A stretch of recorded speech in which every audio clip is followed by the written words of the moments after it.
Welcome to Telangana వెలుగు. నేను మీ రాజు. Operation Sindoor విజయవంతంగా అయ్యింది. సో దీనిపైన ఇప్పటికే భారత్ ఆర్మీ కావచ్చు, ప్రధాని మోదీ కావచ్చు హర్షం వ్యక్తం చేశారు. ఈ దాడి కేవలం ఉగ్రవాదుల పైననే, పాకిస్తాన్ పైన చేసిన దాడి కాదు. ఏవైతే 9 స్థావరాల పైన మేము దాడి చేశామో అక్కడ ఉగ్ర స్థావరాలని తెలుసుకొని మరి దాడి చేశామని చెప్పేసి కూడా చెప్పుకురావడం అనేది జరిగింది.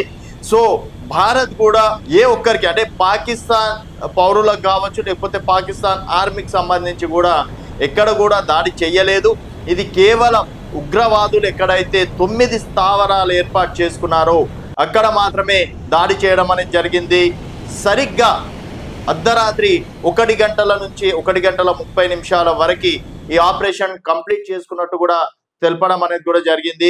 సో ఇప్పటికీ ఆపరేషన్ సింధూర్ ఎందుకు చేపట్టారంటే, గతంలో చూసినాం పహల్గామ్ దాడిలో దాదాపుగా 26 మంది అమాయక ప్రాణాలు తీశారు. సో ఎక్కడైతే సింధూరాన్ని వాళ్ళు తీసుకెళ్లారో మళ్ళీ అదే ఆపరేషన్ సింధూర్ అనే పేరుతోటి మళ్ళీ అక్కడ సాధించడం అనేది జరిగింది. సో దీనిపైన దేశవ్యాప్తంగా కూడా వివిధ పార్టీలకు సంబంధం లేకుండా కూడా ఆర్మీకి సంబంధించి అందరూ జై హోలు జై హింద్ పలకడం అనేది కూడా జరిగింది. ఇక్కడ ఇంకోటి ఏంటంటే చైనా మరోసారి అంటే ఏదైతే ఉందో శాంతియుతంగా చర్చలు జరుపుకోవాలి కానీ ఈ విధంగా దాడులు చేస్తారా అని చైనా మరోసారి తన వక్రబుద్ధిని చూపించింది. అలాగే అమెరికా అధ్యక్షుడు ట్రంప్ మాత్రం ఈ ఉగ్రదాడి జరుగుతుందని నాకు ముందే తెలుసు, బట్ పాకిస్తాన్ మళ్ళీ దాడి చేయాలనుకుంటే మాత్రం అమెరికా ఏకంగా భారత్కి మద్దతు ఇస్తుంది, ఇప్పటికే మద్దతు తెలియజేసినాం. అండ్ మరోసారి కూడా భారత్కి అండగా అమెరికా కూడా రంగంలో దిగుతుందని చెప్పేసి కూడా చెప్పారు. సో ఇప్పుడు పాకిస్తాన్ వాళ్ళు నిన్న మొన్నటి వరకు సింధు నది జలాలు ఆపేస్తే మేము అది చేస్తాం రక్తపాతాలు అయితే అవి అని పెద్ద పెద్ద డైలాగులు కొట్టిన వాళ్ళు ఇప్పుడు ఏంటి, భారత్ తోటి మేము శాంతియుత చర్చలకు సిద్ధంగా ఉన్నామని చెప్పేసి ఇప్పుడు చెప్పుకొస్తున్నారు. ఏదైతే పిఓకే ఉందో, పాక్ ఆక్రమిత కాశ్మీర్ ఉందో, అక్కడ ఉగ్రదాడులు ఎంత డిస్టెన్స్లో ఉన్నారు, ఎన్ని కిలోమీటర్ల దూరంలో ఉన్నారు, పక్కా ప్లాన్ తోటే చేయడం అనేది జరిగింది. సో 27 నాడు పహల్గామ్ దాడి జరిగితే సరిగ్గా మే 7వ తేదీ అర్ధరాత్రి ప్రతీకారం తీర్చుకుంది. మరోసారి భారత్ పేరు వింటనే పాకిస్తాన్కి వణుకు పుట్టేలా ఈ దాడి చేసిందని చెప్పేసి కూడా చెప్పుకోవచ్చు. సో ఒక్కసారిగా భారతదేశంలో కూడా కొన్ని స్థలాల్లో అలర్ట్ చేయడం అనేది కూడా జరిగింది. సో ప్రతి చర్యలు కూడా ఉండే అవకాశాలు ఉంటాయి, దేశ ప్రజలు కూడా అలర్ట్గా ఉండాలని చెప్పేసి కూడా చెప్పారు. సో ఇంకోటి ఏంటంటే 2001లో పార్లమెంట్ అటాక్లో దాదాపుగా 9 మంది చనిపోవడం మన భారతీయులు, 2002లో అక్షర్ధామ్ ఘటనలో దాదాపుగా 31 మంది, అలాగే 2008లో ముంబై దాడుల్లో ఏకంగా 164 మంది, అలాగే 2016లో యూరి ఘటనకు సంబంధించి 20 మంది, అలాగే 2019 పుల్వామా అటాక్లలో 40 మంది సైనికులు చనిపోవడం, తర్వాత పహల్గామ్ దాడిలో 26 మంది చనిపోయారు. ఉగ్రదాడుల్లో 350 మంది భారత పౌరులు, అలాగే 600 మంది సైనికులు ప్రాణాలు కోల్పోయారు. ఇకపై ఇలాంటివి జరగకూడదని ఆపరేషన్ చేపట్టామని వీడియో రిలీజ్ చేశారు. అలాగే త్రివిధ దళాలకు సంబంధించి కావచ్చు, అలాగే ఆర్మీకి సంబంధించినటువంటి మేజర్ ఒక ట్వీట్ పెట్టడం అనేది జరిగింది, పిక్చర్ అభి బాకీ హే.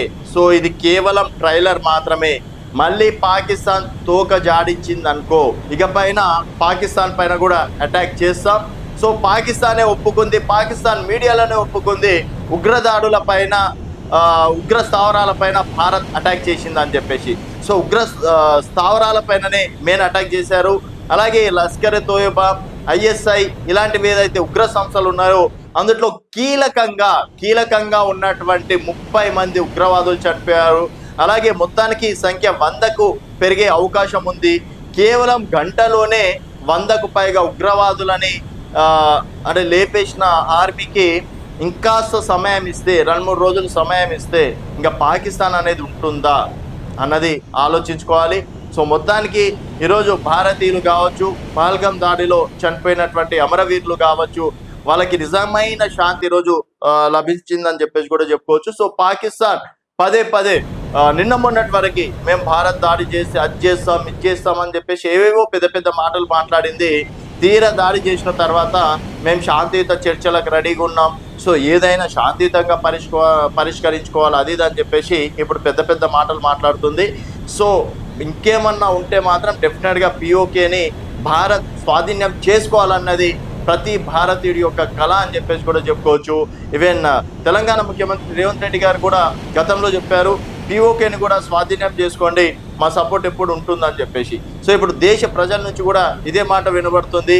పిఓకేని భారత్ స్వాధీనం చేసుకుంటేనే ఈ ఉగ్రవాదులకి సరైన శిక్ష పడుతుంది, ఈ ఉగ్రవాదులు లేకుండా ఉంటారు అని చెప్పేసి కూడా చెప్పుకోరావడం.